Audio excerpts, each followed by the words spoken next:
আমি এমন একটা ট্যাবলেট এনেছি যেটাতে আপনি সিম্পলি এরকম একটা কিবোর্ড লাগিয়ে দিয়ে আর এরকম একটা মাউস দিয়ে ল্যাপটপ বানিয়ে ফেলতে পারবেন। তবে দাম মাত্র 15,000 টাকা। অ্যান্ড্রয়েড ভার্সন 16 এ চলতেছে, 10.1 ইঞ্চির একটা ডিসপ্লে আছে, আবার এদিকে ব্যাটারিটা 6580 mAh এর। এখন 15,000 টাকার এই ল্যাপটপটা ব্যবহার করে পার্সোনালি আমার কাছে কেমন লেগেছে, আর আপনারা যদি এই ল্যাপটপটা কিনতে চান কোথা থেকে কিনতে পারেন সমস্ত কিছুই জানাবো আজকের এই ভিডিওতে। চলেন শুরু করা যাক। ধন্যবাদ জানাচ্ছি আমাদের আজকের ভিডিওর স্পন্সর ওয়াটওয়েবকে। অফিসিয়ালি তাদের তরফ থেকে এই ল্যাপটপটা বা এই ট্যাবটা আমাদেরকে পাঠানো হয়েছে, যেটা আপনি বাংলাদেশি টাকায় 15,000 টাকার আশেপাশেই পেয়ে যাবেন। এইটার সমস্ত কেনার ইনফরমেশন আমি ডেসক্রিপশন বক্সে দিয়ে রাখলাম, চেক দেম আউট। দেখেন, প্রথমেই যদি এইটার বক্স কন্টেন্ট নিয়ে কথাবার্তা বলি, ভাই এইটার মধ্যে বক্স কন্টেন্টে এত কিছু দিছে। প্রথমে আপনি এইটার টপ পাবেন, তারপর পাবেন হচ্ছে এইটার সাথে আসা একটা ব্যাক কভার। যে ব্যাক কভারটা কিন্তু শুধুমাত্র ব্যাক কভার না, এটার সাথে কিবোর্ড দিয়ে যেহেতু কানেক্ট করা যায় তার জন্য কিবোর্ড আছে, কিবোর্ডের সাথে কানেক্ট করার জন্য এটাতে ম্যাগনেট পেয়ে যাচ্ছেন। আছে একটা মাউস, তারপর পাবেন হচ্ছে একটা স্পেন, আর এদিকে চার্জার কেবল, সিমটে ইজেক্টর, এগুলো তো একটা নরমাল বিষয়। আবার এদিকে এইটার সাথে একটা স্ক্রিন প্রোটেক্টর তারা দিয়ে দিছে। মানে একটা বক্সের মধ্যে যা যা দেওয়া পসিবল, একমাত্র একটা হেডফোন বাদে তারা সমস্ত কিছুই এই বক্সটার মধ্যে দিয়ে দিছে। অর্থাৎ বক্স কম্পোনেন্টে কোনো কমতি নাই। তবে আমরা যদি এই ট্যাবটার ডিজাইন আর বিল কোয়ালিটি নিয়ে কথাবার্তা বলি, সম্পূর্ণ প্লাস্টিক বিল কোয়ালিটি আপনি এটা পাচ্ছেন। আর 15,000 টাকা বাজেটে আপনি অ্যালুমিনিয়াম কখনো আশাও করতে পারেন না। উপরের দিকে সিম কার্ড ট্রে পাচ্ছেন, টাইপ সি পোর্ট চার্জিং এর পিনটাও আছে, আর এদিকে ডান পাশে পাচ্ছেন পাওয়ার বাটনের পাশাপাশি ভলিউম বাটনটাও। আর লেফট সাইডে তারা ডুয়েল স্পিকারটাও দিছে, মানে স্টুডিও স্পিকারের সাউন্ড এক্সপিরিয়েন্স দিবে। হাতে নিলে ওরকম প্রিমিয়াম লাগে না, তবে পেছনের দিকে তাকালে কিছুটা প্রিমিয়াম ফিল পাওয়া যায়, দেখতে অনেকটাই আই ক্যাচি লাগে। এখানে মূলত একটা ক্যামেরা আছে 13 মেগাপিক্সেলের, আর আরেকটা রয়েছে ফ্ল্যাশ, আর মাঝামাঝি অংশে আপনি ওয়াটওয়েবের লেখাটাও হাইলাইট দেখতে পাবেন। আর এদিকে স্ক্রিন প্রোটেক্টরটা কি দিয়ে প্রোটেক্ট করতেছে এই নিয়ে তেমন কোনো তথ্য পাইনি, তবে এইটা প্লাস পয়েন্ট যে তারা বক্সের মধ্যে তারা একটা স্ক্রিন প্রোটেক্টর দিয়ে দিচ্ছে, যেটা খুব ইজিলি আপনি এটার সাথে ব্যবহার করতে পারবেন। তো ডিজাইন ওয়াইজ এটা আমার কাছে মোটামুটি ভালোই লাগছে। তবে দেখেন, এটার সামনে আছে 10.1 ইঞ্চির একটা আইপিএস এলসিডি প্যানেল, এবং এটা 120 হার্জের। তার ফলে স্মুথনেস এর জায়গায় কোনো কমতি নাই এই ট্যাবটাতে। যখন আমরা ভিডিও দেখতেছিলাম, এটার ব্রাইটনেসটাও বেশ হাই। আমরা আউটডোরে ব্যবহার করে দেখলাম, ব্রাইটনেস এর জায়গায় বা ভিজিবিলিটির জায়গায় আউটডোরেও তেমন কোনো কমতি আমরা এই ট্যাবটা থেকে লক্ষ্য করি নাই। এটা দিয়ে যখন বিভিন্ন জিনিস দেখতেছিলাম বা বিভিন্ন দেখার এক্সপিরিয়েন্স নিচ্ছিলাম, আমার কাছে এইটার কালার অ্যাকিউরেসিটা কিছুটা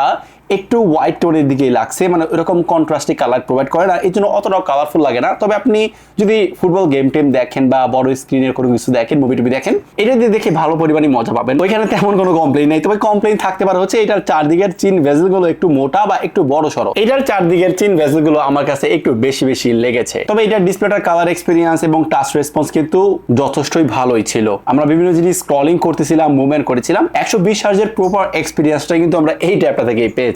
অ্যান্ড্রয়েড 16 এ চলতেছে এই ট্যাবটা। এদিকে 4GB র্যাম আছে, পাশাপাশি 8GB আপনি ভার্চুয়াল র্যামটা পাবেন, আর স্টোরেজ 256GB। তবে হ্যাঁ, এইটাতে কিন্তু আপনি এক্সট্রা ভাবে এসডি কার্ড স্লটের অপশনটা পাচ্ছেন। যদি আপনার বেশি স্টোরেজের দরকার হয়, আলাদা করে মেমোরি কার্ড ঢোকানোর অপশনটা আছে। 4GB র্যামের এক্সপিরিয়েন্স বলবো এটা জাস্ট এভারেজ বা একদম বেসিক একটা এক্সপিরিয়েন্স দিয়েছে। আমরা বিভিন্ন অ্যাপস ওপেনিং এর জায়গায় মোটামুটি এভারেজ একটা এক্সপিরিয়েন্স পেয়েছি, মোটামুটি অ্যাকুরেটই ছিল। তবে এটাতে যেহেতু 4GB র্যাম আছে, একটু বেশি জিবি র্যাম গুলো যখন এটা দিয়ে আমরা ওপেনিং করতে যাচ্ছিলাম, তখন কিছুটা বেগ পাওয়াতে হয়। App open time and close টাইমের জায়গায় বেসিক যে অ্যাপস গুলো আছে ওগুলোর জায়গায় তেমন কোনো ডিলে পাই নাই। এটা অ্যাজ লাইক ডে অনুযায়ী ভালো একটা এক্সপিরিয়েন্স দিয়েছে। তবে এটার ফোনে যে চিপসেটটা আছে না, ওইটা হচ্ছে ইউনিসকের S513, যেটা 12 ন্যানোমিটার আর্কিটেকচার বিল্ড আপ করা একটা চিপসেট। তো এইটা ধরতে গেলে একদম এন্ট্রি লেভেলের বা বাজার সেগমেন্টের ফোনে মূলত এরকম চিপসেট ব্যবহার করা হয়, বা বাজার সেগমেন্টের যে ট্যাবলেট গুলো আছে বা ট্যাব গুলো আছে ওগুলোতে এই চিপসেট ব্যবহার করা হয়। এইটা আপনি রেগুলার টাস্ক বা যতটুকু প্রেসার দিবেন এটা খুব ইজিলি করতে পারে। তবে আপনি যদি একটু হাই গ্রাফিক্সের গেমগুলো রান করাতে চান, আমরা কিছু 2D গেম খেলছি, বাট একটু হাই গ্রাফিক্সের গেমের জায়গায় এটা বেশ ভালো পরিমাণে বেগ পোহায়, ওই রকম পরিমাণ লোড ও নিতে পারে না। মানে নিতে তো পারে, নিতে গেলে বেশ ভালো পরিমাণে হিমশিম খায়। বাট 2D যে সার্ফেস টেম্পল রান এই টাইপের গেম টেমগুলো এটা দিয়ে খেলে দেখলাম মোটামুটি ভালো মতোই খেলা যায়। তো মোদা কথায় আসলে বলা যাবে এইটার যে চিপসেটটা আছে, আর 4GB র্যাম, 8GB পাশাপাশি ভার্চুয়াল র্যাম, আমি ভার্চুয়াল র্যাম নিয়ে তেমন কিছু বলবো না, বাট এই 4GB র্যাম পাশাপাশি ইউনিসকের যে প্রসেসরটা S513, এইটা দিয়ে আপনারা রেগুলার কাজ বাসের জন্য বা বাচ্চারা যেভাবে ইউজ করে, যদি টুকিটাকি গেম খেলে, ভিডিও দেখে, অ্যাপ ট্যাপ চালায়, ওই জায়গা থেকে এটা ঠিকঠাকই আছে। তবে ক্যামেরা প্রসঙ্গে আসলে এখানে একটু হীনমন্যতায় ভুগতে হয়, কারণ কি এটার পেছনে বা রেয়ারে আছে 13 মেগাপিক্সেলের একটা ক্যামেরা, আর সামনে আছে 5 মেগাপিক্সেলের সেলফি ক্যামেরা। ক্যামেরার কোয়ালিটি একদম অ্যাভারেজ, একদম বেসিক। আপনি যদি ওই যে দেখা গেছে কি প্রয়োজনীয় কোনো ডকুমেন্টের ছবি তুলবেন বা বেসিক কিছু ছবি তুলতেছেন, ওই জায়গায় ঠিকঠাক আছে।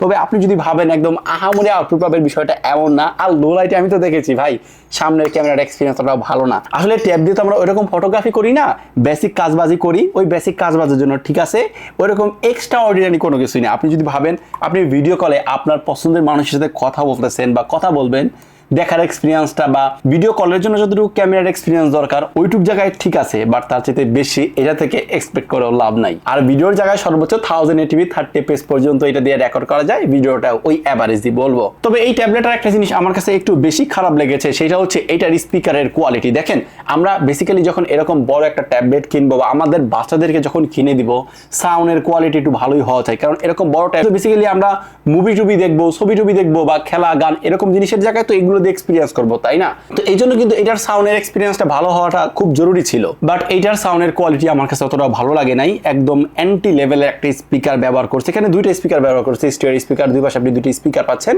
বাট স্পিকারের কোয়ালিটি আমার কাছে অতটাও ভালো লাগে নাই। তবে ব্যাটারি, এটাতে যেহেতু 6580 mAh এর ব্যাটারি আছে, এইটার ব্যাটারি আপনি রেগুলার লাইফে যেভাবে ইউজ করেন একদিনের মতো মোটামুটি ব্যাটারি ব্যাকআপ পাওয়া যায়। তবে এটার মধ্যে যে চার্জারটা দিছে, এই চার্জারটি দিয়ে আপনি যদি এই ট্যাবটা চার্জ করতে যান অলমোস্ট 1.5 ঘন্টা প্লাস সময় লেগে যায়।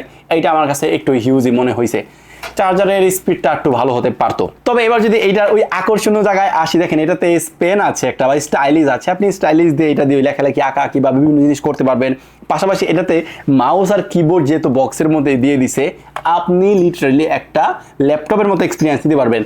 টাইপিং করেন, লেখালেখি করেন, প্রয়োজনীয় ডকুমেন্টারি লেখালেখি করেন, এটা দিয়ে ওই কিবোর্ডটা কানেক্ট করে নিয়ে খুব ইজিলি কিন্তু করা যায়। এই ব্যাপারগুলো ভাই লিটারালি আমার কাছে খুব ইনসেন লাগছে। একটা 15,000 টাকা যদি ল্যাপটপ হিসেবে এটার বাদ বিচার করি, এটাতে একটা মাউস দিছে, একটা কিবোর্ড দিছে, একটা স্টাইলিশ দিছে, বক্সের মধ্যে স্ক্রিন প্রোটেক্টর দিছে, চার্জার আছে, কেবল আছে। তো সবকিছু মিলে আমার কাছে মনে হয়েছে কি এই বাজেটের মধ্যে এইটা অনেকটাই ভ্যালু সার্ভ করে। এটা ফটোবের তরফ থেকে আমাকে অফিসিয়ালি পাঠানো হয়েছে, ভাই টাকাকে রিভিউ করতেছি না। আবার যদি আমি বলি এই বাজেট সেগমেন্টে এটা মোটামুটি একটা ভালো ডিল হতে পারে বাচ্চাদের জন্য। তবে এটা মাথায় রাখতে হবে, আমি যে জিনিসগুলো এইটার নেগেটিভ সাইডের কথা বললাম, এটার স্পিকারের কোয়ালিটি আমার কাছে ওটাও ভালো মনে হয় নাই, ক্যামেরাটাও মোটামুটি অ্যাভারেজই কিন্তু একটা এক্সপিরিয়েন্স দিয়েছে। তো আমি বলবো যদি আপনাদের বাচ্চাদেরকে, কোনো বাচ্চাকে এরকম একটা ট্যাবলেট কিনে দিতে চান, ওইটা পাশাপাশি ল্যাপটপের মতো এক্সপিরিয়েন্স দিবে, মাউস থাকবে, কিবোর্ড থাকবে, মানে একটু ল্যাপটপের মতো ফিল নিবে, তাহলে আমার কাছে মনে হয়েছে হ্যাঁ এইটা তাহলে আপনাদের জন্য 15,000 টাকা বাজারের মধ্যে বেস্ট একটা চয়েস হতে পারে। তো এইটার সমস্ত পারচেস লিঙ্ক আমি ডেসক্রিপশন বক্সে দিয়ে রাখবো। আল্লাহ হাফেজ।